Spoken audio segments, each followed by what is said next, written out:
saya Nur Afifah binti Wazir. Hari ini saya akan membincangkan ekstrak bagi kajian ini, iaitu model pengurusan zakat. Untuk latar belakang kajian, Malaysia menubuhkan institusi zakat mengikut wilayah untuk menguruskan zakat, dan setiap amir yang dilantik oleh pemerintah perlu mengendalikan urusan agihan dan kutipan zakat. Zakat mempunyai kiraan dan kadar tertentu mengikut hukum syariat dan diagihkan kepada 8 asnaf yang berhak sahaja. Zakat menjadi hutang jika tidak ditunaikan kerana zakat adalah peraturan yang wajib dipatuhi kerana sudah termaktub dalam hukum Islam. Zakat adalah cara yang paling sesuai yang diajar oleh Islam untuk menghadapi masalah kemiskinan dalam masyarakat Muslim dengan memperuntukkan satu kekayaan kepada penerima manfaat. Penyataan masalah. Namun begitu, terdapat masalah yang timbul berkenaan pusat pengurusan zakat. Ekoran daripada aduan bahawa keraguan pengagihan zakat sebenarnya tidak diterima kepada mereka yang layak sahaja. Objektif kajian, sehubungan dengan itu, kajian ini akan membincangkan model pengurusan zakat di Malaysia. Metodologi kajian.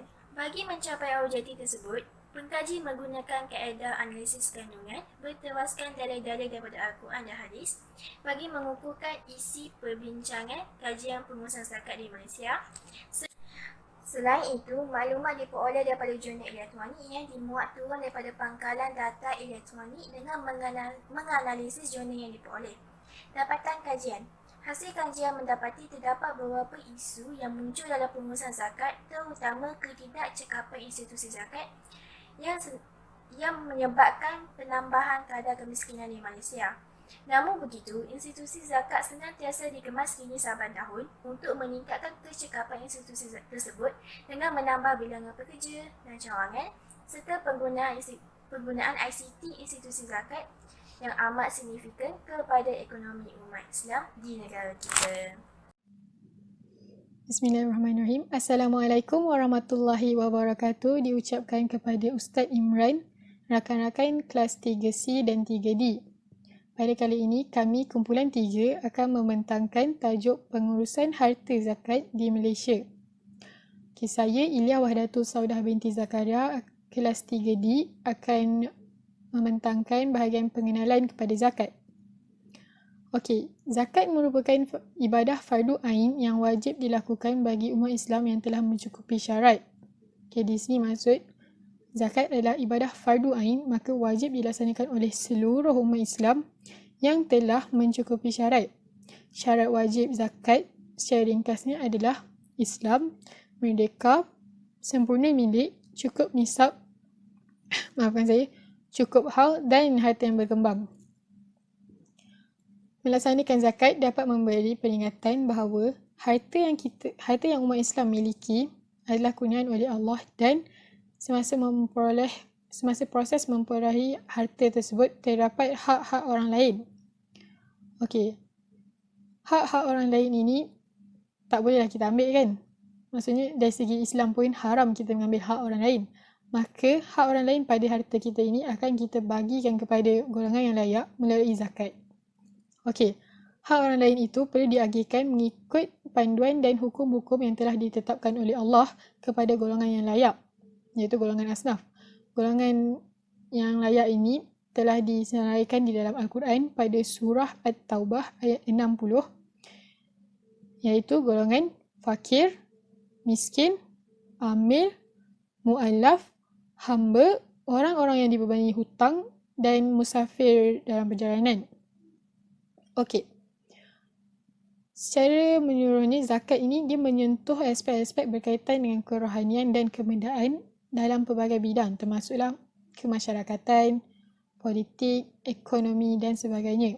Maksudnya di sini, zakat ni dalam kehidupan masyarakat Islam, dia menyeluruh, merangkumi semua benda.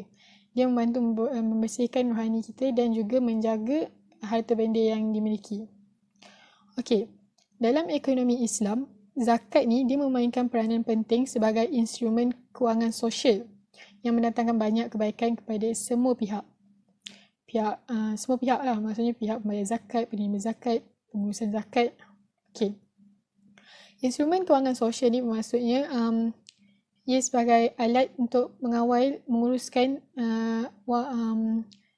kewangan dalam masyarakat Islam. Sebagai contoh, dengan membayar zakat, kita akan membantu orang-orang yang kurang berkemampuan. Maksud memberikan bantuan kan, memberi bantuan kewangan. Okey, bila pembayar zakat pula membayar wang zakat, mengeluarkan zakat, maka harta benda mereka akan menjadi bersih dan sebagainya. Okey. Matlamat utama dalam menunaikan zakat adalah untuk membersihkan jiwa manusia. Okey, zakat sendiri maksudnya itu adalah suci, bersih. Maka dengan melaksanakan zakat akan membersihkan jiwa kita. Okey, seterusnya mengeluarkan zakat juga adalah untuk membersihkan harta yang kita miliki. Okey, sebagaimana yang saya telah terangkan, dengan mengeluarkan zakat, harta yang kita miliki itu akan menjadi bersih. Maksud tak adalah hak orang lain pada harta kita. Dan maka harta kita itu akan diberkati oleh Allah. Okey. Matlamat yang seterusnya adalah untuk membantu golongan-golongan yang kurang berkemampuan ini menambah baik kehidupan mereka. Maksudnya di sini dengan pengagihan zakat yang tulus dan betul kepada setiap golongan yang layak, atau golongan asnaf yang layak, maka dapat membantu mereka untuk menambah baik kehidupan mereka dan pada satu masa dapat menjadi permulaan untuk mereka mencari rezeki dengan lebih banyak supaya mereka dapat membantu diri mereka untuk keluar daripada golongan asnaf dan menjadi pembayar zakat. Okey, sekiranya matlamat ini tercapai, ini adalah satu perkara yang dapat membantu menaikkan ekonomi umat Islam. Sebab tak adalah kuranglah golongan yang tidak berkemampuan dalam ekonomi Islam. Dan pembayar zakat juga akan bertambah. Okey. Secara asasnya, zakat ini diuruskan oleh kerajaan. Maka dalam usaha untuk menambah baik pengurusan zakat ini di Malaysia telah ditubuhkan institusi zakat khas untuk menguruskan hal-hal zakat agar pengurusan zakat ini menjadi lebih sistematik dan sebarang masalah dapat dielakkan. Okey. Penubuhan institusi zakat ni sebagai satu badan yang menguruskan zakat, dia tak wajib bagi negara-negara Islam. Tetap menurut pandangan ahli-ahli pemikiran perundangan Islam. Tetapi digalakkan kerana dengan penubuhan institusi zakat sendiri, dia akan membantu pengurusan zakat tu menjadi lebih lancar dan secara menyeluruh, secara teliti. Maksudnya institusi zakat ni untuk menguruskan hal-hal Islam dan khasnya hal-hal zakat juga. Okey.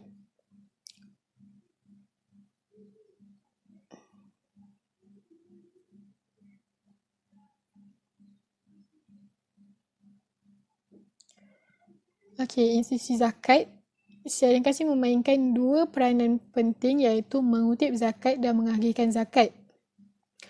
Okey, ianya dilakukan oleh pegawai zakat yang telah dilantik oleh pemerintah. Pegawai zakat ini dia akan dipilih dengan teliti. Maksudnya pegawai zakat ni dia perlu memiliki ciri-ciri yang telah ditetapkan.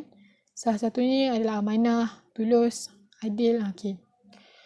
Okey, pegawai zakat ni dia akan mendapat kuasa untuk menguruskan hal-hal zakat. Sekian, terima kasih.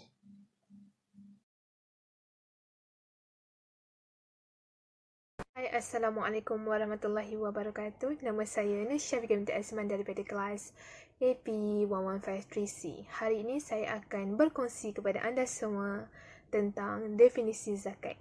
Pertamanya, untuk pengetahuan anda semua, zakat adalah berasal daripada perkataan Arab iaitu tazakah yang bermaksud mensucikan. Di dalam Al-Quran juga ada mengatakan, iaitu di dalam surah Al-Baqarah tentang zakat ya, yang bermaksud, dan dirikanlah solat serta tunaikanlah zakat dan rukuklah bersama orang-orang yang rukuk. Okey. Seterusnya, golongan yang berhak menerima zakat ada 8 golongan, iaitu golongan fakir, di mana golongan fakir ni adalah golongan yang miskin yang melarat sangat, di mana dia orang tidak mampu untuk menampung kos perbelanjaan harian untuk diri sendiri dan keluarga. Seterusnya adalah golongan miskin. Golongan miskin seperti biasalah orang miskin yang tidak mampu tapi tidak terlalu melarat lah. Dia sekadar miskin. Dan yang ketiga adalah golongan amil. Amil adalah orang yang bekerja sebagai pemungut zakat ataupun orang yang menguruskan zakat, di mana kita dapat lihat pada hari raya Aidilfitri, di mana nak hari raya akan ada orang yang menguruskan zakat. Okey, maka orang itu digelar sebagai amil dan dia layak untuk menerima zakat. Seterusnya yang keempat adalah golongan mu'allaf. Mu'allaf adalah orang yang baru memeluk agama Islam, di mana mereka sebagai saudara baru dan mereka layak untuk mendapat bantuan zakat. Okey. Seterusnya adalah garihim. Garihim adalah orang yang berhutang. Okey. Dia ada syarat-syarat tertentu di mana dia berhutang ke arah kebaikan ataupun untuk mengelakkan sesuatu yang buruk lah. Di mana sebagai contoh, seseorang ibu berhutang untuk membayar kos perawatan anaknya sakit. So di situ dia layak untuk mendapat zakat bagi membayar balik hutang yang telah dipinjam. Okay. Seterusnya Rikob. Rikob adalah hamba sahaya. Okay. Hamba sahaya yang dia tidak mempunyai kuasa memiliki harta. So, mereka layak untuk menerima zakat. Okay. Yang ketujuh, iaitu fisabilillah lah. Fisabilillah ini adalah orang yang berjuang dalam menegakkan agama Allah Subhanahu Wa Taala, iaitu agama Islam, iaitu agama kita sendirilah. So, mereka layak. Dan yang terakhir adalah Ibnu Sabil. Okey, Ibnu Sabil ini adalah musafir yang dalam perjalanan, iaitu dia dalam perjalanan dengan niat yang baik untuk pergi ke sesuatu tempat.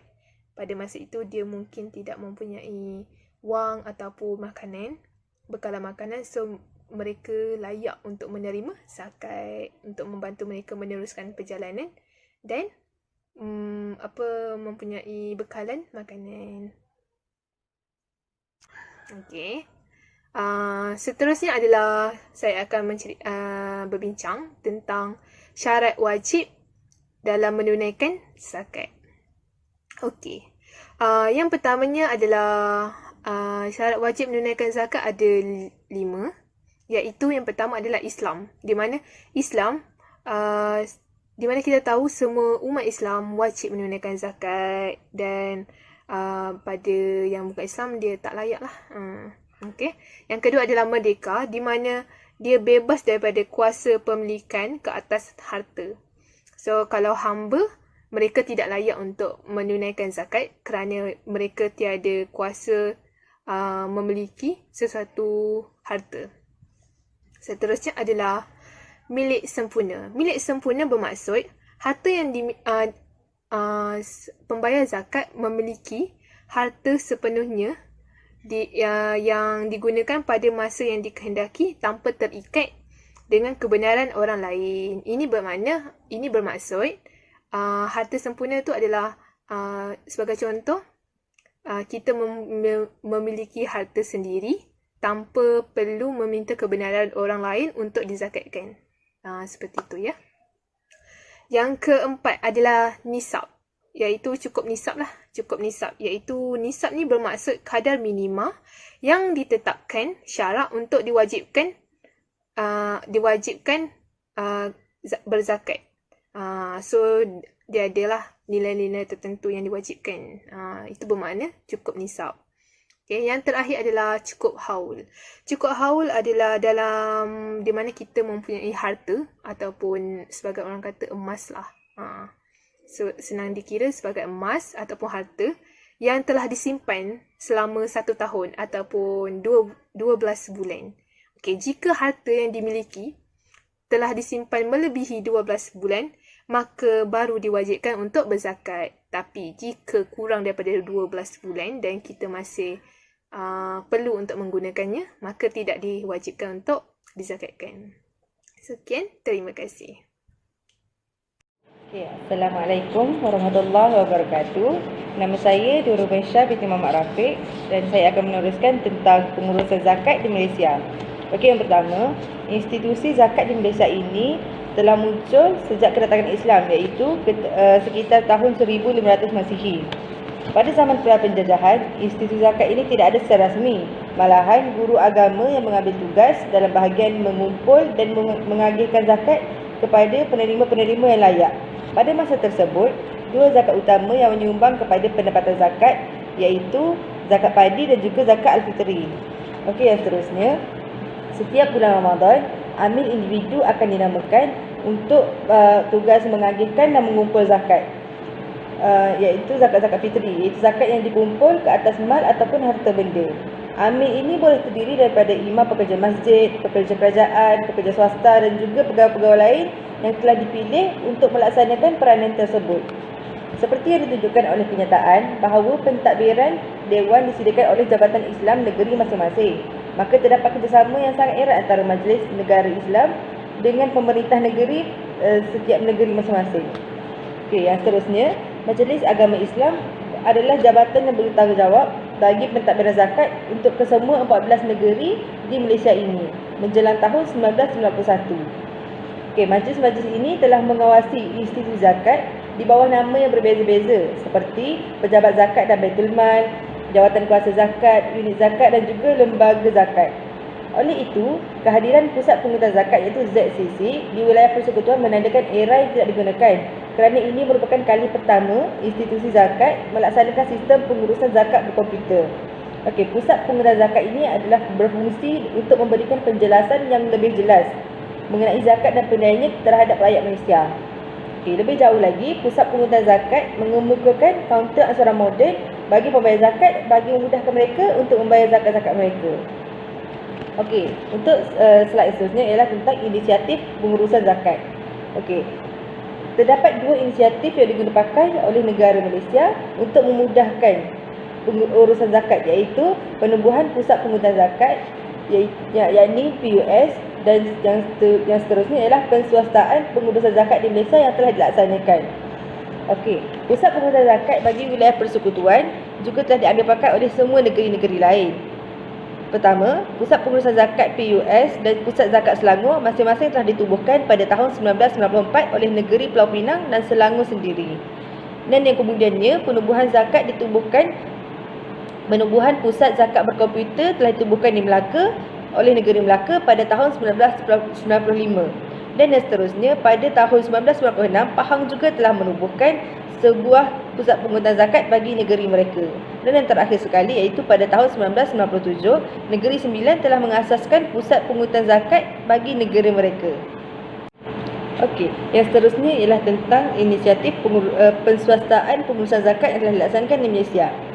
Bagi negeri-negeri seperti Selangor, wilayah persekutuan Kuala Lumpur, Pulau Pinang, Melaka, Negeri Sembilan, Sarawak dan juga Pahang, penswastaan pengurusan zakat di Malaysia telah dilaksanakan untuk meningkatkan pengurusan zakat dan meningkatkan kesedaran kepada pembayar-pembayar zakat. Bagaimanapun, institusi ini hanya memusatkan perhatian kepada pengumpulan zakat sahaja. Tetapi, soal kewajipannya adalah terletak kepada kebijaksanaan SIRC dan bagi berkenaan dengan pengagihan zakat. Hanya organisasi zakat bagi negeri Selangor, Pulau Pinang dan Sarawak yang menguruskan kedua-duanya sekali, iaitu mengenai kutipan zakat dan juga pengagihan zakat kepada penerima-penerima yang layak. Okey, untuk slide yang seterusnya ini, saya telah sertakan pengurusan zakat di negeri Kedah sebagai contoh pengurusan zakat yang ada di negara Malaysia ini. Okey, bermula pada tahun 1955 dengan kebenaran ke bawah Duli Yang Maha Mulia Sultan Badli Shah Ibn Sultan Abdul Hamid Halim Shah, Undang-Undang dan Peraturan Zakat di negeri Kedah yang dikenali sebagai Enama Zakat 1374, yakni pada tahun 1955 telah dilaksanakan. Okay, pada masa ini, Lembaga Zakat Negeri Kedah mempunyai 11 cawangan di negeri Kedah, iaitu dikenali sebagai Pejabat Daerah Zakat. Okey, pejabat daerah zakat ni ada terletak di Kota Star, Kubang Pasu, Kuala Muda, Kulim, Jan dan banyak-banyak daerah lagi. Okey, walaupun lembaga zakat negeri Kedah hanya mempunyai satu visi, yakni menjadi pemangkin pertumbuhan sosioekonomi bagi umat Islam, tapi mereka telah menetapkan 5 misi yang akan mereka capai. Antara misi-misi yang akan dicapai oleh lembaga zakat negeri Kedah ialah yang pertama sekali, untuk menguruskan kutipan dan pengagihan zakat secara amanah, cekap, adil dan berkesan melalui kemudahan dan perkhidmatan yang terbaik bagi pembayar dan penerima zakat. Yang kedua adalah untuk bekerjasama dengan pelbagai pihak bagi mengembangkan dan memudahkan lagi pengurusan zakat yang ada di negeri Kedah. Yang ketiga adalah misi bagi pembangunan modal insan dengan cekap dan dinamik. Misi yang keempat pula adalah penerapan akan teknologi terkini yang kian berkembang seiring dengan era kita yang kian berkembang secara pesat masa kini. Okey, yang terakhir adalah misi bagi penambahbaikan melalui penyelidikan yang akan dilakukan dari semasa ke semasa. Okey, poin yang seterusnya adalah tentang tugas utama Lembaga Zakat Negeri Kedah.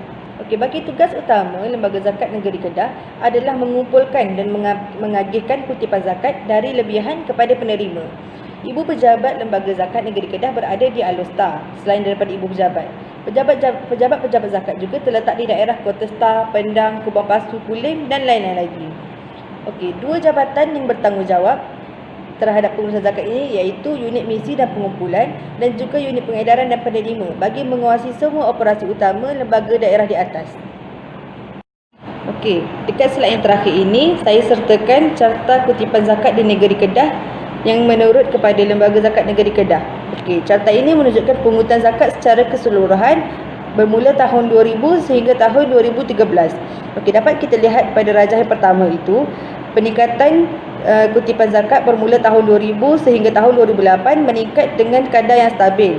Namun pada 2008 sehingga 2011 kadar kutipan zakat meningkat dengan kadar yang lebih cepat dan turun pada tahun 2012, yakni 106 juta kutipan zakat pada tahun 2011 telah turun kepada 105 juta pada tahun 2012. Namun kembali naik pada tahun 2013, yakni 121 juta. Okey, figure yang kedua itu dapat kita lihat corak pertumbuhan kadar kutipan zakat, yakni daripada tahun 2000 sehingga tahun 2011 meningkat dengan kadar yang stabil dan cepat, dan kemudian turun pada tahun 2012 dan kembali naik kepada tahun 2013. Okey, sekian itu saja daripada saya. Assalamualaikum warahmatullahi wabarakatuh. Sebelum saya ingin memulakan pembentangan, saya ingin memperkenalkan diri. Nama saya Nur Syakira binti Abdul Jalil. Nombor matrik saya ialah 2019412116. Tajuk yang ingin saya bentangkan ialah mengenai tentang perkhidmatan yang dilakukan oleh institusi zakat. Di mana semua sudah maklum bahawa sistem institusi zakat di Malaysia sentiasa berusaha untuk memperbaiki perkhidmatan dari masa ke semasa mengikuti peredaran teknologi.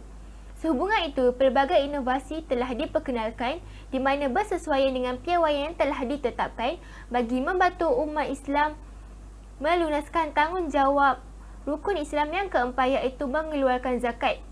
Oleh itu, pada Ogos 2019, pihak pengurusan zakat telah memperkenalkan portal internet buat kali pertama bagi tujuan memberikan kemudahan kepada para pembayar zakat di mana tidak perlu mengambil masa yang lama dan beratur panjang untuk membayar zakat di kaunter. Seterusnya, pembaharuan dalam sistem pembayaran zakat dapat menunjukkan impak yang positif dan memberangsangkan di mana nilai pungutan zakat bertambah dari tahun ke tahun. Sebagai bukti, nilai pungutan zakat untuk 3 tahun selepas pengenalan portal pembayar zakat atas talian telah menunjukkan pertumbuhan yang baik seperti cendawan tumbuh selepas hujan seperti yang dicatatkan pada jadual 1. Ini dapat ditunjukkan bahawa nilai pungutan zakat pada tahun 2011 ke 2012 telah meningkat sebanyak RM2,910,859.14. Dan nilai pungutan zakat pada tahun 2012 ke 2013 pula telah meningkat sebanyak RM1,818,163.47. Terdapat pelbagai platform perkhidmatan yang telah disediakan oleh pihak pengurusan zakat di Malaysia untuk para pembayar zakat, di mana antara salah satunya adalah internet portal pembayaran zakat, di mana faktor penciptaannya adalah bertujuan untuk menyelesaikan kekeliruan dan ketidakfahaman para pembayar zakat mengenai amount yang perlu dikeluarkan, jenis-jenis zakat dan proses pembayaran zakat serta lain-lain. Ini juga bertujuan untuk mengetahui tindak balas atau maklum balas para pelayar portal, di mana segala input yang dinyatakan membantu mahupun tidak. Secara tidak langsung, ia juga mendorong kepada peningkatan kecekapan dan keberkesanan pihak pengurusan pungutan zakat di Malaysia. Berdasarkan penyataan Adnan Muhammad 2008, kepesertaan e-pembayaran sememangnya menyenangkan para pengguna, di mana dapat menyelesaikan pembayaran zakat secara maya, mudah dan cepat. Selain itu, ia juga dapat mengurangkan kos operasi. Secara tidak langsung, ia juga meningkatkan kecairan hingga menyumbang kepada semua pihak di dalam sektor keuangan. Untuk proses pembayaran melalui e-pembayaran, pembayar tidak perlu mendaftar atau membayar untuk membuat bayaran zakat melalui kaedah ini. Pembayar hanya perlu mempunyai akaun bank, mempunyai ID dan password dan boleh membuat pembayaran secara online di bank tersebut. Seterusnya, pembayar tidak akan dikenakan sebarang cas tambahan sekiranya membuat bayaran zakat menggunakan kaedah ini. Akan tetapi, terdapat had minimum iaitu RM10 bagi setiap pembayaran melalui kaedah ini. Akhir sekali, pengguna tidak perlu memasang apa jua perkakasan untuk menggunakan sistem ini. Walau bagaimanapun, pihak MEPS akan menyediakan pihak merchant iaitu lembaga zakat di setiap negeri dengan seller plug-in iaitu satu perisian keselamatan yang akan diletakkan di dalam setiap portal lembaga zakat. Ia bertujuan untuk menjamin keselamatan pembayaran yang akan dilakukan. Seterusnya adalah skim potongan gaji. Skim potongan gaji bulanan ialah sistem di mana gaji bulanan akan ditolak oleh majikan untuk disalurkan kepada pusat pungutan zakat di Malaysia mengikuti jumlah yang telah diberikan. Oleh itu, tiada alasan untuk tidak melaksanakan rukun Islam yang keempat, iaitu mengeluarkan zakat kerana telah menggunakan kaedah automatik potongan gaji. Bukan kemudahan atas talian di mana membolehkan majikan membuat taksiran zakat dan penghantaran data potongan gaji untuk kaki tangan selain melihat rekod bayaran lepas, mencetak slip bayaran zakat dan mengemas kini maklumat syarikat.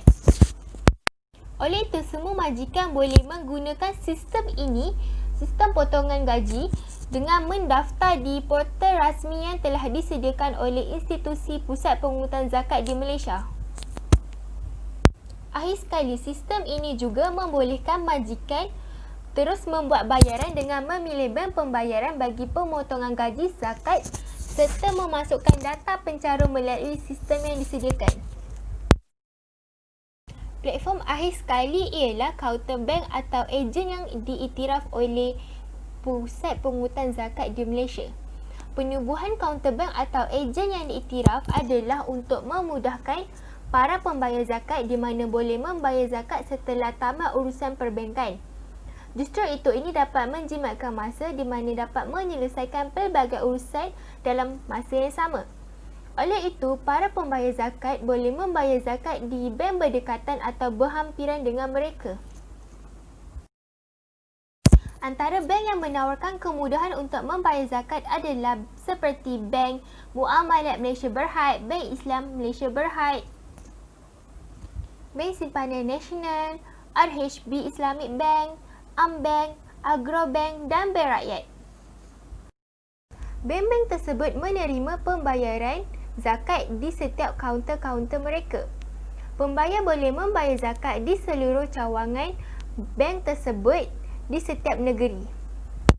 Setelah tamat urusan pembayaran zakat, pembayar zakat akan mendapat slip bayaran zakat di mana di dalam slip bayaran tersebut ternyata maklumat di mana seperti nama, nombor kad pengenalan, alamat, jenis zakat yang dikeluarkan dan jumlah amount yang dibayar serta tempat atau alamat kaunter bank berkenaan. Akhir sekali, pembayar akan menerima slip bayaran zakat sebagai bukti pembayaran zakat yang telah dibuat.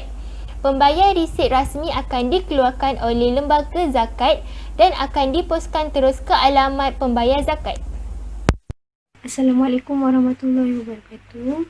Nama saya Anis Kristina binti Suhaimi. Saya dari kelas AAP 1153C dan nombor kad matrik yang telah diberi oleh saya adalah 2019263888. Hari ini saya akan berkongsi serba sedikit tentang pengetahuan saya terhadap pengurusan zakat, dan satu topik yang telah diberi oleh saya adalah jumlah amount bagi setiap negeri dan perbezaan zakat dan cukai. Di sini kita dapat lihat jumlah keseluruhan setiap negeri adalah berbeza, dan mulanya pada negeri Johor yang berjumlah RM260,671,607. Seterusnya Kedah RM170,030,088. Kelantan RM179,303,841. Melaka RM85,598,531.92. Seterusnya Negeri Sembilan adalah RM124,465,635.43. Pahang RM133,655,623. Pulau Pinang RM101,454,432. Perak RM170,804,837.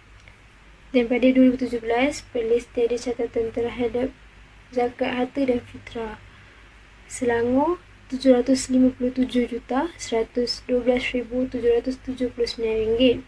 Terengganu RM139,949,523 Sabah RM88,318,640.61. Sarawak RM92,301,440. Dan akhirnya wilayah persekutuan RM621,414,431. Pada jadual 1.2 menunjukkan kadar nisab harta dan fitrah bagi setiap negeri pada tahun 2017. Di sini kita dapat lihat setiap negeri mempunyai jumlah yang sama pada zakat fitrah, kecuali Melaka dan Negeri Sembilan, iaitu RM6.70 dan Negeri Sembilan RM6.50. Zakat harta pula berbeza juga setiap negeri, iaitu pada Negeri Johor RM14,917.87, Kedah RM15,032.25, Kelantan RM12,600, Melaka RM14,099.86, Negeri Sembilan RM13,765.27, Pahang RM11,734.91, Pulau Pinang RM14,000, Perak RM15,286.48, Perlis RM14,516.76, Selangor RM14,546, Terengganu RM14,616.06, Sabah RM13,600. Sarawak tiada rekod catatan pada 2017 dan wilayah persekutuan ialah RM14,803. Sumber kutipan zakat harta dan fitrah dan kadar nisab harta dan fitrah yang telah saya sebut tadi, saya peroleh daripada MAIN, iaitu nama singkatannya daripada Majlis Agama Islam Negeri. Seperti yang kita ketahui, zakat dan cukai mempunyai definisi yang berbeza. Walau bagaimanapun, tugas kutipan duit adalah lebih kurang sama. Zakat merupakan rukun Islam yang keempat yang merupakan kewajipan untuk dilakukan oleh setiap umat Islam di muka bumi Allah ini. Hal ini kerana zakat dapat menyucikan harta dari mendekati perbuatan riba atau sikap tamak terhadap nikmat yang telah dikurniakan Allah SWT. Dan juga telah disebut di dalam Al-Quran surah At-Taubah surah 9 ayat 103 yang bermaksud, ambillah sebahagian dari harta mereka menjadi sedekah ataupun zakat, supaya dengannya engkau membersihkan mereka dari dosa dan mensucikan mereka dari akhlak yang buruk. dan doakanlah untuk mereka kerana sesungguhnya doamu itu menjadi ketenteraman bagi mereka, dan ingatlah Allah Maha mendengar lagi Maha mengetahui. Oleh itu, umat Islam digalakkan mengeluarkan zakat bagi mengurangkan kadar kemiskinan dalam negara serta dapat membantu saudara-saudara Islam yang memerlukan seperti fakir dan orang miskin yang juga termasuk dalam golongan yang layak menerima zakat sebagaimana yang ditetapkan oleh syarak. Pembayaran zakat hanya digunakan pada harta tertentu sahaja dan diwujudkan untuk menstabilkan kemakmuran ekonomi golongan kurang berkemampuan yang kian hari menjadi kerisauan dalam masyarakat. Sebagai umat Islam yang beriman, meninggalkan zakat adalah berdosa dan mestilah dari sumber yang halal serta diyakini saja. Umat manusia yang beragama Islam diwajibkan menunaikan zakat dan hanya kerajaan Islam diamanahkan untuk mengutip zakat. Terdapat beberapa jenis zakat dalam harta yang perlu ditunaikan, iaitu zakat emas dan perak, zakat galian, zakat pendapatan, zakat perniagaan, saham, tanaman, ternakan dan zakat harta dalam wang simpanan. Walaupun begitu, setiap negeri mempunyai kadar zakat yang berbeza. Justru, amaun yang dikumpul oleh negeri-negeri adalah juga berbeza. Seterusnya, cukai membawa makna terhadap keperluan membayar sesuatu amaun yang diamanahkan oleh kerajaan kepada harta pendapatan rakyat dan diguna pakai untuk mempertekadkan kemajuan sesebuah negara. Maka, sebagai seorang umat Islam, kita perlulah mematuhi arahan pemerintah atau orang yang lebih berkuasa di kalangan manusia. Seperti mana terbukti di firman Allah SWT surah An-Nisa, surah 4 ayat ke-59 yang bermaksud, wahai orang-orang yang beriman, taat kepada Allah dan taatilah Rasul dan orang-orang yang berkuasa di antara kamu. Sekiranya anda tidak setuju dengan apa-apa, maka rujuklah kepada kitab Allah iaitu Al-Quran dan Rasulnya. Jika anda benar-benar percaya kepada Allah dan hari akhirat, ini adalah resolusi terbaik dan adil. Setiap penduduk yang cukup kelayakan terhadap harta miliknya digalakkan membayar cukai, serta denda yang setimpal akan dikenakan oleh pemerintah kepada rakyat yang sengaja mengabaikan pembayaran cukai.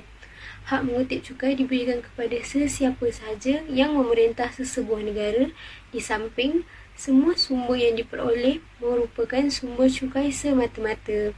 Kadar cukai yang dikenakan adalah fleksibel, di mana ia boleh berubah mengikut kadar yang telah diperuntukkan oleh kerajaan pada setiap perubahan tahun. Tujuan pengagihan cukai adalah untuk menyelesaikan isu pembayaran semua urusan belanjawan pemerintah terhadap keperluan rakyat. Hal ini demikian kerana setiap perbelanjaan adalah untuk mengelakkan rakyat terdedah kepada kurang kelangsungan hidup maupun ketidakselesaan penduduk menetap dalam sebuah negara. Kepentingan dalam melaksanakan cukai dan zakat dengan sempurna dapat melahirkan sikap amanah dan jujur dalam membentuk pembangunan insaniah dalam diri. Oleh itu, setiap pihak perlu memberi kerjasama dalam misi pembangunan negara dan agama. Selain itu, setiap masyarakat perlu menitik beratkan setiap pandangan terhadap kebaikan yang diperoleh daripada pengurusan yang diamanahkan oleh sesebuah kerajaan. Sekian. Assalamualaikum warahmatullahi taala wabarakatuh. Nama saya Nuri Amalina dan saya berasal daripada kelas 3C. Jadi untuk hari ini saya akan menerangkan tentang isu yang terlibat dalam sistem pengurusan zakat. Okey, seperti yang kita tahu, fungsi utama zakat adalah untuk membasmi kemiskinan, meringankan beban-beban orang yang memerlukan dan juga membantu seseorang itu membaiki taraf hidup mereka. Jadi isu pertama adalah dari segi masalah dari segi birokrasi. Okey, tidak dapat dinafikan bahawa pihak zakat ini mempunyai fungsi yang sangat penting dalam kehidupan kita kerana ianya telah banyak meringankan beban-beban orang yang memerlukan, contohnya seperti golongan fakir miskin, golongan anak yatim dan juga golongan-golongan pelajar yang ingin melanjutkan pelajaran mereka. Jadi masalah dari segi birokrasi ini merujuk kepada apabila masalah dari segi permohonan, iaitu terdapat satu kajian telah dijalankan untuk membuktikan isu ini. iaitu kajian ini dijalankan terhadap pelajar tempatan kita, iaitu pelajar rakyat Malaysia sendiri yang melanjutkan pelajaran beliau di Universiti Al-Azhar. Jadi isu ini muncul apabila seperti biasa apabila kita membuat permohonan, kita perlulah menghantar borang mereka, iaitu borang yang perlu dilengkapkan dengan beberapa dokumen yang wajib dilengkapi untuk melayakkan mereka mendapatkan permohonan. Jadi isu ini muncul apabila setiap tahun mereka perlu membuat permohonan yang baru, iaitu permohonan seperti permohonan pertama kali, sedangkan sewaktu permohonan pertama kali itu sudah menunjukkan bahawa mereka ini adalah golongan-golongan yang layak mendapatkan bantuan. Jadi apabila berlakunya isu ini, perkara ini akan melambatkan proses penyampaian bantuan itu. Jadi di mana tujuan utama zakat yang dimana untuk meringankan beban itu akan sedikit teralih kerana pelajar pula yang mendapat beban apabila permohonan mereka itu dilambatkan, sedangkan mereka memerlukan wang untuk meneruskan kehidupan mereka di negara yang lain.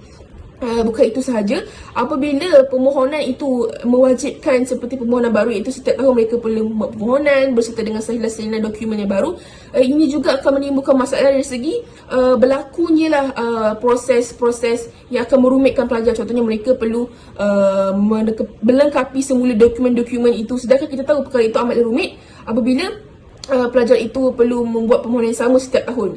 Jadi masalah dari segi birokrasi juga, antara contohnya lain adalah terdapat di beberapa buah negara yang mewajibkan pelajar itu sendiri untuk mendapatkan pinjaman sebelum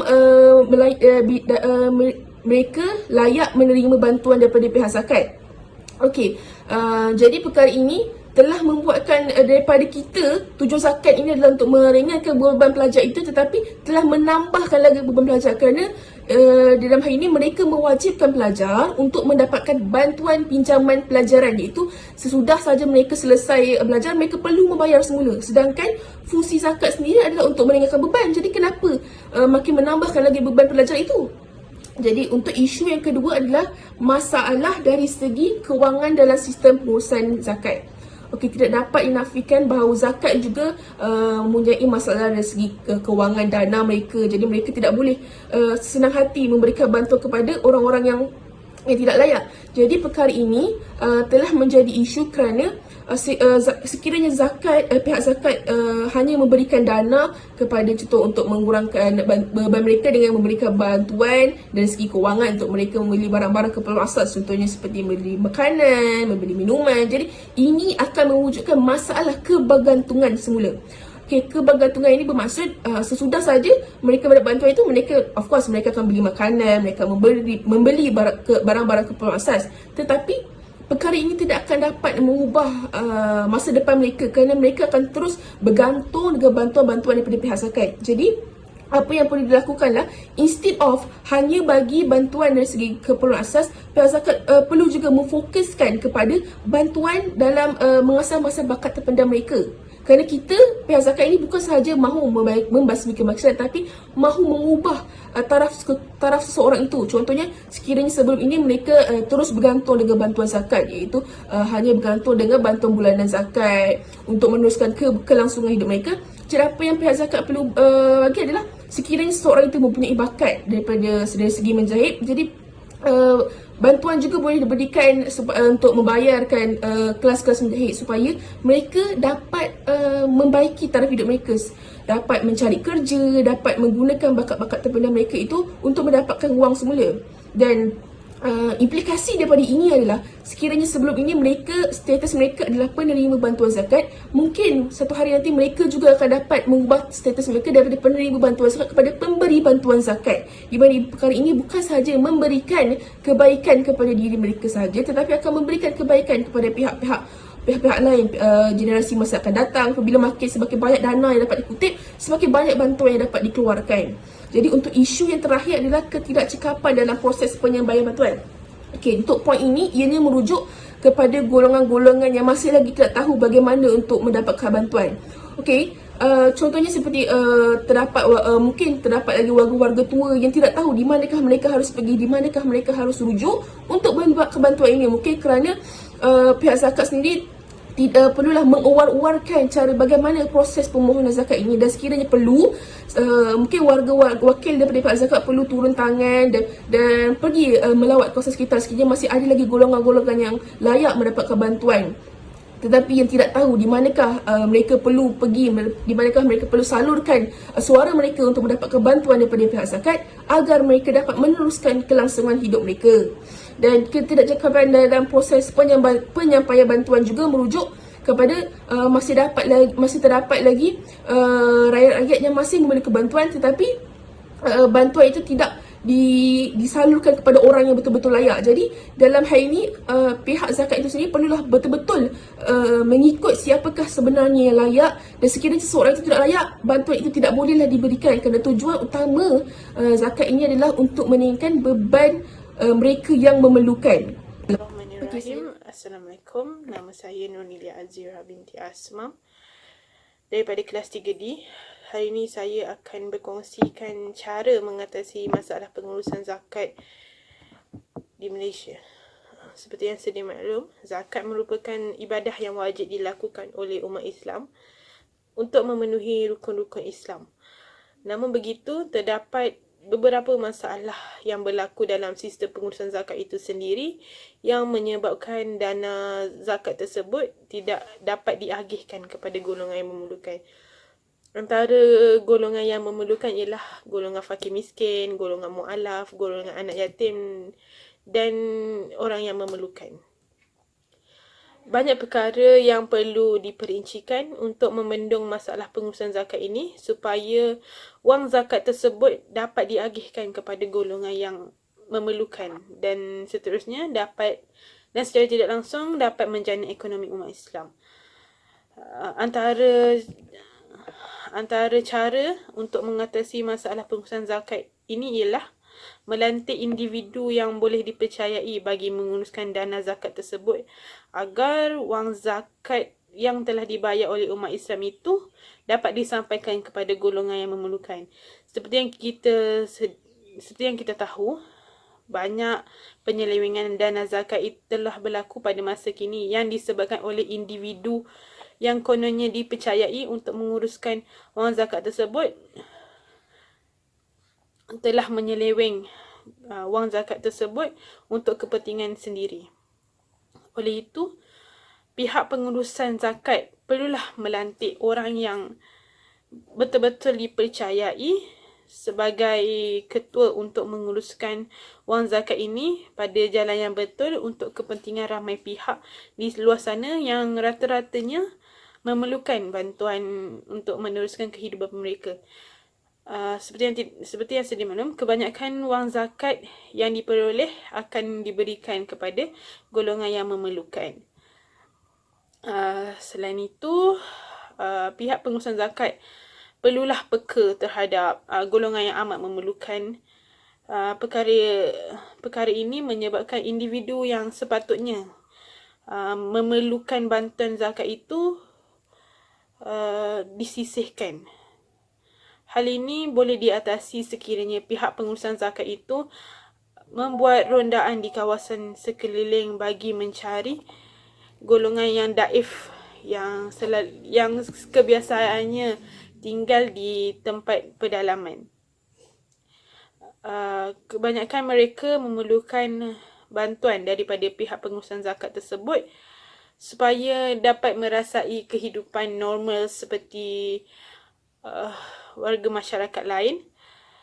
Tambahan pula pada sambutan Hari Raya Aidilfitri. Seperti yang kita sedia maklum, sambutan Hari Raya Aidilfitri ini perlulah disambut sama rata oleh golongan miskin maupun golongan kaya. Secara tidak langsung, bantuan yang diberikan oleh anggota pengurusan zakat ini sedikit sebanyak dapat meringankan beban mereka dan dapat mengukir senyuman di wajah mereka yang turut ceria ketika menyambut hari perayaan seperti orang lain. Cara terakhir bagi mengatasi masalah pengurusan zakat di Malaysia ini ialah pihak pengurusan zakat hendaklah menggunakan sepenuhnya wang zakat yang diterima oleh mereka daripada individu yang menjalankan tanggungjawab mereka dengan membayar zakat untuk membantu golongan yang memerlukan. Okey, seterusnya saya akan membentangkan hukum, hikmah dan dalil berkaitan pembayaran zakat. Di dalam kalangan umat Islam, zakat merupakan salah satu daripada rukun Islam yang kelima dan merupakan fardu ain ke atas setiap umat Islam. Umat Islam yang memenuhi syarat-syarat wajib membayar zakat sama ada zakat fitrah maupun zakat harta mengikut garis panduan yang ditetapkan oleh agama Islam dan negeri masing-masing. Umat Islam yang berkemampuan adalah berdosa besar apabila meninggalkan kewajipan menunaikan zakat. Terdapat beberapa hikmah disyariatkan zakat, antaranya adalah melahirkan rasa kesyukuran dalam atma setiap umat Islam terhadap nikmat yang dikurniakan oleh Allah Subhanahu Wa Taala apabila berkongsi rezeki atau sebahagian kekayaan bersama orang yang kurang berkemampuan. Hal ini dapat meningkatkan taraf hidup ekonomi golongan yang kurang bernasib baik apabila menggunakan zakat ke jalan yang betul dan dapat meringankan beban mereka dengan membantu membeli keperluan asas seperti makanan uji dan pakaian. Selain itu, zakat dapat memanifestasikan masyarakat yang pemurah dan saling tolong-menolong antara satu sama lain, menyebabkan perasaan iri hati dalam kalangan orang yang kurang berkemampuan dapat dielakkan. Corak pemikiran yang mengatakan zakat akan mengurangkan harta yang diperoleh perlu dilupuskan kerana kita akan mendapat rezeki yang berlipat ganda apabila memberi zakat dan pembalasan syurga yang tertinggi sekali telah dijanjikan oleh Allah Subhanahu Wa Taala buat semua pembayar zakat. Firman Allah Subhanahu Wa Taala ada mengatakan bahawa ambillah sebahagian daripada harta mereka menjadi sedekah iaitu zakat supaya dengannya engkau membersihkan mereka dari dosa dan mensucikan mereka dari akhlak yang buruk dan doakanlah untuk mereka kerana sesungguhnya doamu Muhammad itu menjadi ketenteraman bagi mereka dan ingatlah Allah Maha mendengar lagi Maha mengetahui. Surah At-Taubah ayat 103. Begitu juga dalam hadis di bawah. Maksudnya, jika mereka memenuhi perkara itu, beritahulah mereka bahawa Allah Subhanahu Wa Taala mewajibkan solat ke atas mereka 5 waktu sehari semalam. Jika mereka mematuhi perkara itu, zakat ke atas mereka yang diambil daripada orang kaya lalu diagih-agihkan kepada orang fakir di kalangan mereka. Riwayat Muslim. Hadis di atas mengatakan zakat diberi kepada golongan fakir negeri yang dipungut daripada orang kaya. Namun sebagaimana pendapat Syekh Al-Syarbasi, para fuqaha iaitu orang-orang ahli dalam ilmu fiqah mengharuskan untuk dipindahkan zakat kepada penduduk negeri lain yang memerlukannya. Seterusnya, saya akan membentangkan proses pungutan dan pengagihan zakat. Secara asasnya, pihak yang diamanahkan untuk menjalankan proses pungutan dan agihan zakat adalah amil. Maksudnya, amil adalah pihak yang mencari pembayar zakat, mengutip zakat, mencari golongan asnaf dan mengagihkan zakat tersebut. Okey, ulama berpendapat amil ni mestilah dilantik oleh pemerintah Islam secara teliti. Teliti kat sini maksudnya amil tu perlu memenuhi ciri-ciri yang ditetapkan, iaitu salah satunya adil, amanah dan sebagainya. Istilah amil korporat dia terhasil disebabkan amil ni dianggap organisasi yang teratur yang menguruskan aset harta yang rumit, berskala besar dan boleh jadi bersifat nasional. Maksudnya dekat sini harta zakat yang diuruskan tu adalah rumit untuk diagih-agihkan dengan betul, dan dalam keadaan yang banyak serta dia melibatkan perlibatan yang ramai. So benda ni semua diuruskan oleh amil korporat. Okey. Zaman sekarang boleh digelarkan sebagai institusi zakat, iaitu organisasi yang menguruskan semua hal zakat. Okey, peranan pentingnya adalah mengutip dan mengagihkan zakat. Di Malaysia, setiap negeri diberi kebebasan untuk membentuk struktur pentadbiran zakat mengikut kehendak dan kesesuaian negeri masing-masing. Dan memenuhi tuntutan pengurusan zakat. Okey. Maksudnya dekat sini tak ada syarat yang ditetapkan untuk membentuk struktur zakat. Maka semuanya terpulang kepada negeri masing-masing. Tetapi perlu memenuhi tuntutan pengurusan zakat. Okey. Secara amnya, Majlis Agama Islam Negeri Main telah ditubuhkan di setiap negeri yang menguruskan semua hal-hal Islam.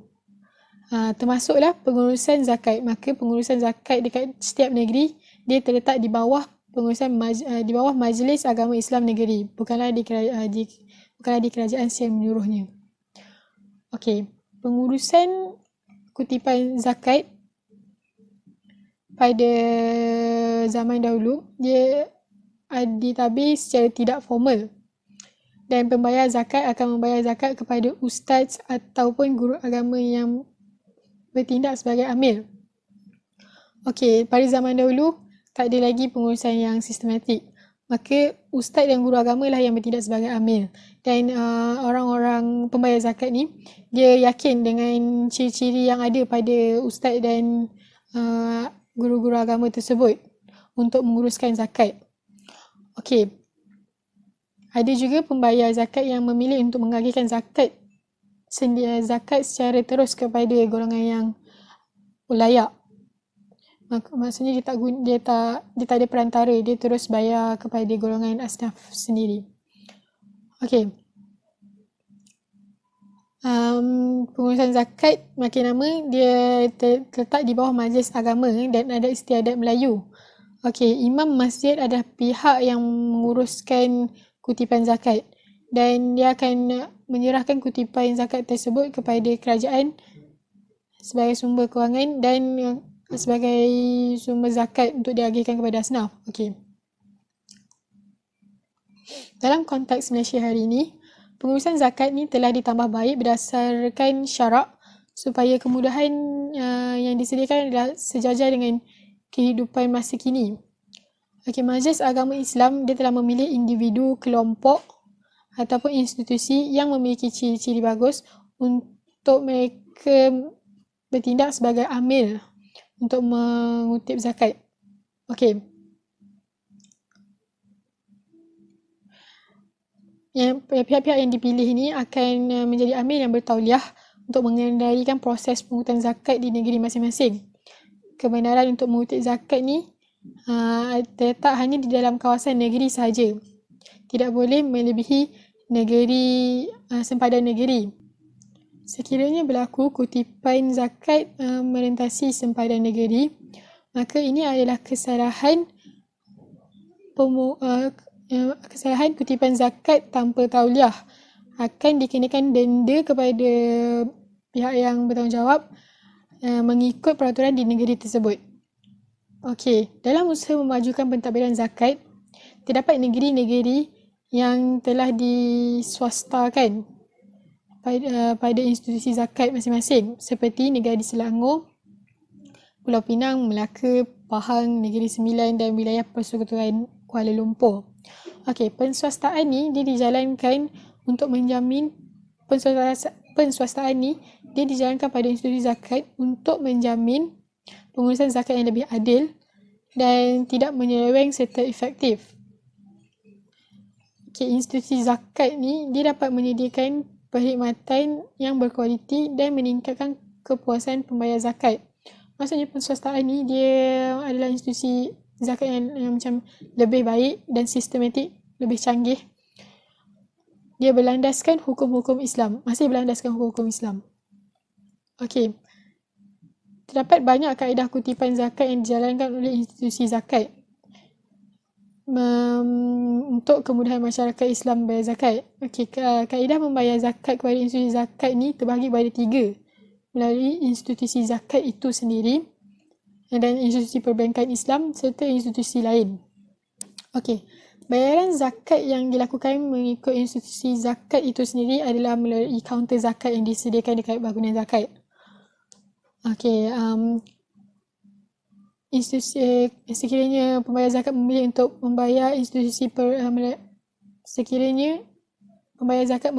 membayar melalui institusi perbankan Islam, maka cara yang disediakan adalah melalui kaunter juga, cek draft bank, kad kredit, kiriman wang dan ada juga secara perkhidmatan atas talian seperti perbankan telefon, khidmat pesanan ringkas SMS dan melalui mesin ATM. Okey, melalui sekiranya pembayar zakat memilih untuk lain-lain institusi adalah dengan kaedah membayar melalui skim potongan gaji oleh majikan, bayaran di kaunter zakat juga, bayaran di kaunter zakat di institusi pengajian tinggi dan boleh juga pembayaran melalui pejabat pos. Okey. Ada juga disediakan iaitu aplikasi e-zakat yang tujuan untuk memberi informasi mengenai pengurusan zakat oleh institusi zakat. Okey, serta dia juga menjadi medium untuk membayar zakat kepada golongan pembayar zakat yang memilih untuk lakukan dengan bayaran zakat dengan pantas dan tidak perlu bergerak ke mana-mana. Okey. Maka talian zakat atas talian ini adalah untuk mengurangkan masalah kebocoran dalam pengurusan kewangan. Ini juga untuk meningkatkan keyakinan masyarakat dalam membayar zakat secara atas talian. Maksudnya ada aplikasi khas untuk membayar zakat. Okey, seterusnya adalah proses pengagihan zakat. Okey, ini merupakan satu aspek yang sangat penting dalam pengurusan zakat kerana memastikan setiap golongan asnaf menerima zakat selayaknya agar dapat membasmi kemiskinan dalam kalangan umat Islam serta memajukan ekonomi Islam. Okey, dalam sesetengah kajian ia menyatakan bahawa proses pengagihan zakat ni adalah lebih rumit daripada pungutan zakat sebab pengagihan zakat perlu mencari golongan asnaf yang betul-betul layak untuk menerima zakat. Ia memerlukan ketelitian dalam mencari golongan asnaf tersebut. Okay, terdapat beberapa pandangan mengenai pengagihan zakat kepada golongan asnaf ni. Okay, dekat Malaysia kita amalkan mazhab Imam Syafi'i. Maka menurut mazhab Imam Syafi'i, proses pembahagian harta zakat itu dilakukan oleh imam ataupun pemerintah dan agihan yang dibuat perlu diberikan kepada 88 golongan asnaf. Maka dalam konteks hari ini, institusi zakat yang diberikan kebenaran untuk mengagihkan zakat perlu memastikan agihan zakat tersebut dibuatkan dengan betul dan diagihkan kepada 88 golongan asnaf. Okey. Bahagian pertama perlu diberikan kepada amil sendiri, iaitu sebagai ganjaran mereka berusaha untuk mengutip zakat serta mencari golongan asnaf yang layak menerima zakat. Maka bahagian pertama zakat akan diberikan kepada amil. Okey. Lebihan wang akan dibahagikan kepada golongan asnaf lain berdasarkan persamaan hak antara mereka. Namun sekiranya pengagihan zakat tersebut dilakukan secara terus oleh pembayar zakat kepada golongan asnaf, maka tak adalah bahagian amil untuk menerima zakat tersebut. Semuanya perlu diberikan kepada 7 golongan asnaf yang lain, iaitu amil dikecualikan. Okey.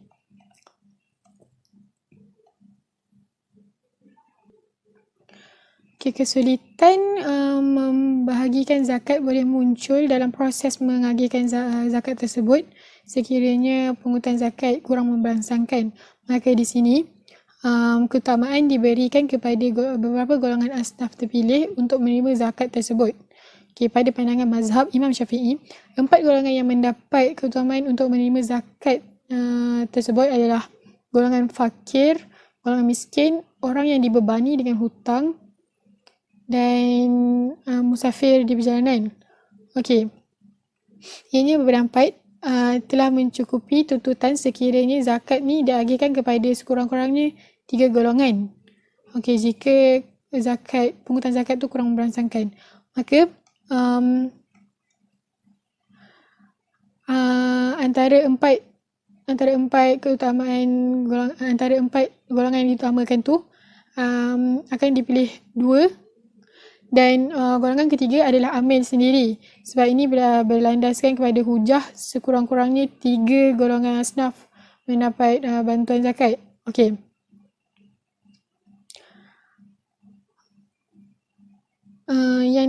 Oleh itu, institusi zakat dia haruslah cekap dalam memastikan setiap golongan asnaf menerima bahagian zakat yang selayaknya berdasarkan pandangan yang diamalkan. Okey. zakat perlu diagihkan kepada golongan yang diutamakan dan kemudian golongan asnaf selebihnya. Namun demikian, sekiranya pungutan zakat tiada kesulitan dalam proses zakat, maka agihan zakat kepada ke-8 asnaf perlu dilakukan dengan terperinci dan mengikut syariat yang ditetapkan. Sekian, terima kasih. Assalamualaikum warahmatullahi wabarakatuh. Saya Muhammad Rizal, nomor identik 2009-2507-98. Saya akan menerangkan tentang pihak yang terlibat yang terlibat dalam pungutan zakat. Terdapat 4 pihak yang terlibat dalam pungutan zakat, iaitu yang pertama pemerintah sultan dan yang agung.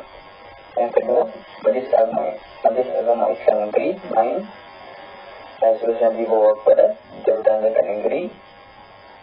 Dan yang terakhir adalah Jabatan Audit Negara. Saya akan menerangkan tentang skop dan tugas.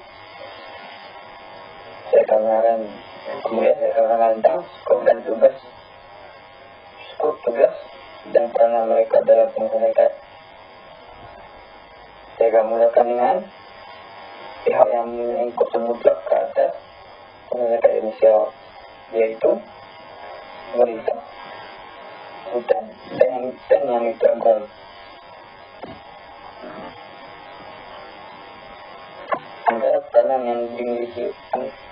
Antara peranan pemerintah dalam pungutan zakat adalah seperti berlaku adil dalam pelaksanaan pungutan zakat, supaya hak rakyat yang beragama tidak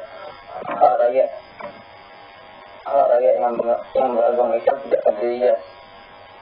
Dan seterusnya adalah memantau aliran tugas pungutan zakat agar ianya berjalan dengan baik dan sempurna. Kerana seperti yang kita tahu, terdapat banyak pihak yang terlibat dalam tugas mengukat dan tugas meneruskan zakat. Oleh itu, pemerintah adalah terus serta agar boleh memantau setiap kerja dan tugas yang dilakukan oleh orang bawahannya. Kemudian pemerintah dalam membuat peraturan dan pengundangan zakat. Karena untuk mengelakkan daripada ada individu yang akan mengambil kesempatan ke atas kelemahan pungutan zakat di Malaysia. Yang terakhir sekali adalah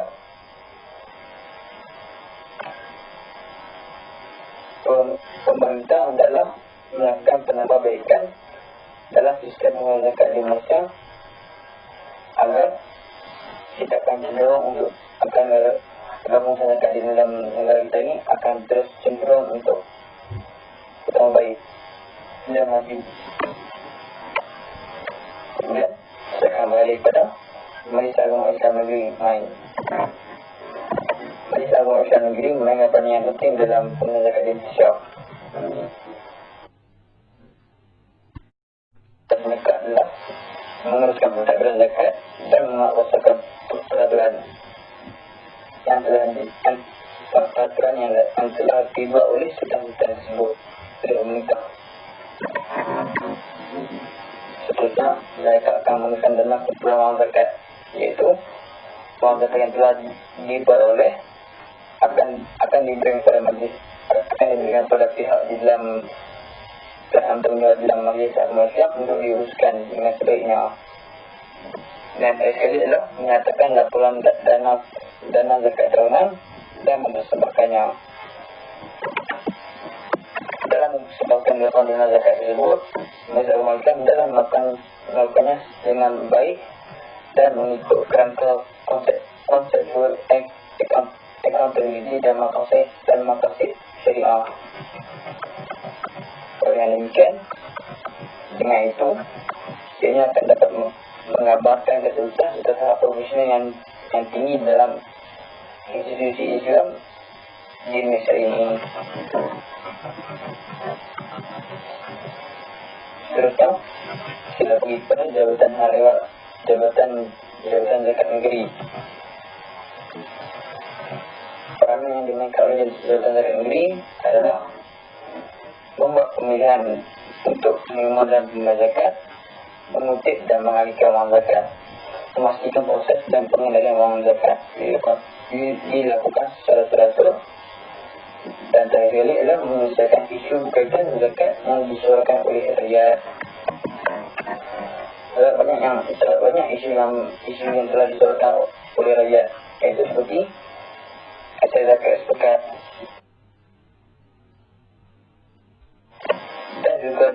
dan juga isu pemilihan dan pemilihan pembayar dan penerima zakat. Dengan itu, pihak yang bertanggungjawab untuk menyelesaikan isu-isu ini perlulah memastikan ianya ditangani dengan baik agar tidak berlaku kesalahan yang besar dalam isu tersebut. Seterusnya, pengendalian wang zakat yang telah diperoleh hendaklah dilakukan secara teratur agar dapat memudahkan tugas keaktifan, iaitu pihak Majlis Ulama Islam, supaya proses dan pengendaliannya proses kerja dalam pengendalian zakat di Indonesia tidak akan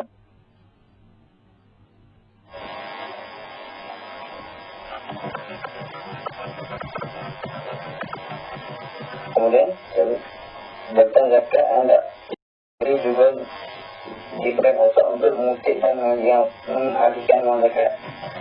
Mereka hendaklah memastikan bahawa penerima dan membayar penerima zakat mesti benar-benar layak untuk menerima zakat dalam Jabatan Audit Negara. Kerana Jabatan Audit Negara adalah memberikan perhatian terhadap pengendalian wang zakat, melakukan pengauditan panduan pada jalan perdagangan kerajaan, dan seterusnya menilai pengurusan kewangan isu zakat. Juga tugas ini hendaklah dilakukan secara terus dan jujur agar tidak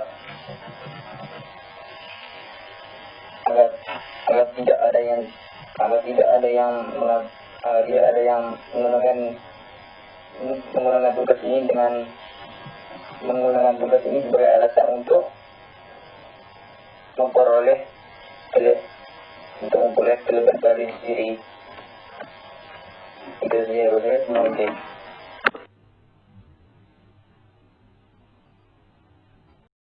Assalamualaikum warahmatullahi wabarakatuh. Sebelum kita melangkah lebih jauh dalam arena topik perbincangan kita pada hari ini, izinkan saya untuk memperkenalkan diri saya terlebih dahulu.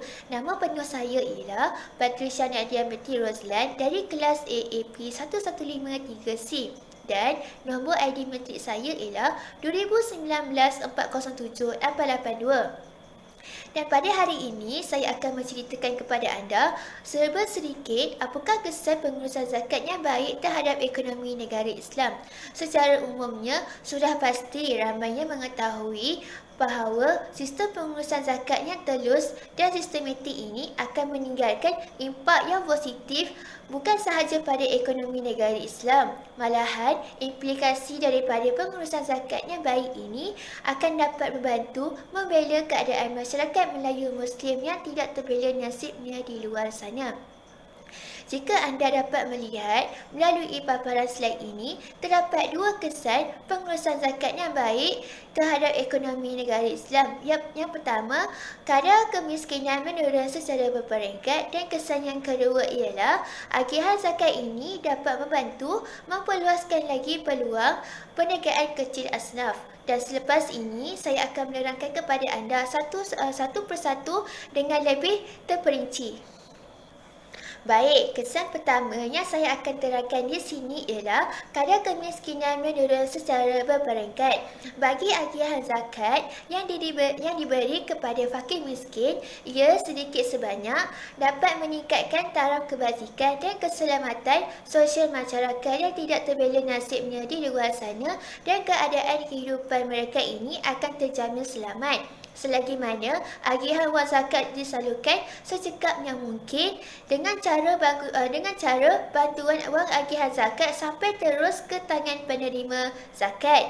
Oleh itu, kadar kemiskinan dalam kalangan komuniti masyarakat Islam akan menampakkan pengurangan secara berperingkat jika gaya pengurusan yang baik ini dikekalkan dari tahun ke tahun. Seterusnya, oleh hal yang demikian, bagi mereka yang datang dari latar belakang keluarga kurang berkemampuan, terutamanya yang mempunyai anak-anak yang masih belajar, lebih-lebih lagi di peringkat pengajian institusi tinggi, sudah semestinya banyak kos pengeluaran yang perlu dibelanjakan, seperti makan dan minum seharian, yuran per semester, kos pengajian, sekitaran pembelajaran yang kondusif.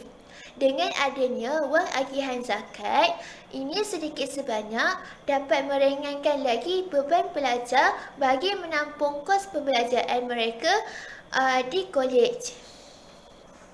Bukan itu sahaja, dengan cara sebegini, ia akan dapat membantu dan melahirkan lagi ramai model insan yang berkualiti tinggi dan berpengetahuan luas dalam kalangan generasi muda yang akan dapat memberi manfaat kepada negara dan masyarakat pada masa hadapan.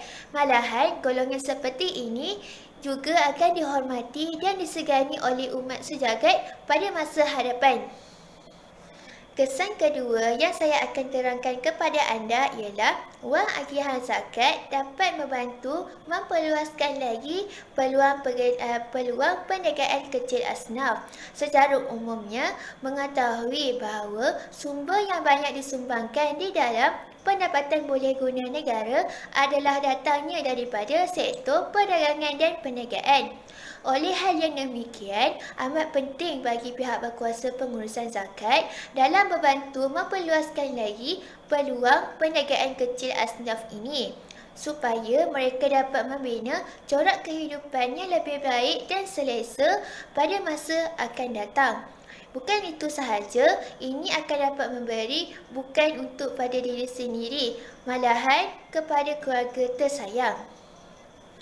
Seterusnya, melalui dana wang agihan zakat yang efisien ini yang dikumpulkan dan diperuntukkan oleh setiap pengurusan zakat negeri dapat membuka peluang kepada usahawan kecil untuk menambah lebih banyak asas ilmu pengetahuan iaitu perniagaan atau masakan melalui kelas seminar atau masakan yang diadakan tanpa dikenakan sebarang cas atau yuran. Melalui cara ini dapat menarik lagi ramai usahawan kecil yang berbakat besar di kalangan masyarakat miskin asnaf. Melalui usaha gigih dan pelaksanaan zakat yang sistematik ini, ia akan dapat meningkatkan lagi semangat daya saing yang sihat, malah kredibiliti dan guna tenaga kerja penuh juga akan dapat dipertingkatkan dalam kalangan usahawan kecil ini. Dalam erti kata lain, kelebihan ini dapat memacu ekonomi negara ke arah yang lebih maju. Bagi membuktikan pernyataan tersebut, yang lebih maju. Bagi membuktikan pernyataan tersebut, satu contoh ayat telah diambil dari Seminar Antarabangsa Dakwah dan Etnik 2014 sebagai bukti, iaitu pihak wilayah persekutuan telah memperuntukkan sejumlah dana skim bantuan zakat yang dianggarkan sebanyak 4 juta untuk diagihkan kepada individu miskin yang ingin memulakan perniagaan secara kecil-kecilan. Melalui dana wang agihan zakat ini, sedikit sebanyak dapat meringankan lagi golongan miskin asnaf yang mengalami masalah kewangan. Buktinya, faktor kewangan terutamanya apabila keadaan ekonomi sedang berada di tahap yang kurang memuaskan dan ada di antara individu asnaf yang kurang bernasib baik terpaksa melupakan hasrat mereka untuk meneruskan kerjaya dalam sektor perniagaan. Oleh itu, dengan adanya bantuan ini sedikit sebanyak dapat meringankan lagi beban mereka untuk meneruskan kehidupan. Akhir sekali, melalui penerangan yang diberikan oleh saya ini, kita dapat mengetahui bahawa kesan corak pengurusan zakat yang baik ini bukan sahaja dapat memberikan impak positif yang besar kepada komuniti masyarakat, bahkan kepada negara yang makmur ini. Sekian, terima kasih. Apa yang dapat disimpulkan daripada keseluruhan topik sistem pengurusan zakat ini ialah sistem pengurusan zakat yang baik boleh memantapkan ekonomi sesebuah negara. Hal ini kerana membayar zakat boleh merapatkan jurang pendapatan antara masyarakat. Meskipun begitu, terdapat pelbagai keadaan dan unsur-unsur yang memperluaskan jurang pendapatan taraf sosial, bertambahnya golongan yang memerlukan bantuan serta golongan fakir. Zakat berfungsi sebagai cara untuk memelihara masyarakat daripada jurang perbezaan taraf sosial yang ketara. Selain itu, sistem pengurusan zakat yang baik juga boleh menangani masalah pengangguran. Seperti yang sedia maklum, perkara pengangguran ini adalah topik yang sentiasa hangat diperbualkan oleh media massa dan antara masyarakat. Hal ini berlaku kerana punca utama yang menyumbang kepada pengangguran ialah kadar kemiskinan. Sebagai contoh, orang yang miskin tidak mempunyai sesuatu pekerjaan disebabkan mereka kekurangan pendapatan atau kekurangan modal untuk membuat sesuatu perusahaan dan untuk mencari pekerjaan. Sebagai contoh, mereka tidak mampu untuk mencari kenderaan untuk pergi ke sesebuah tempat kerja. Oleh itu, jika sistem pengurusan zakat berjalan dengan lancar serta mengikut segala hak-haknya, maka masalah pengangguran juga boleh ditangani di dalam sesebuah negara dan secara tidak langsung dapat menurunkan kadar pengangguran di dalam negara. Selain itu, sistem pengurusan zakat yang baik juga dapat memberi banyak kebaikan kepada umat Islam. Sebagai contohnya, kita dapat meringankan beban saudara seagama dan menguatkan hubungan persaudaraan dan kasih sayang antara pengeluar zakat dengan orang lain. Pembayar zakat boleh mengeratkan hubungan dengan penerima zakat sebagai saudara seagama. Terima kasih.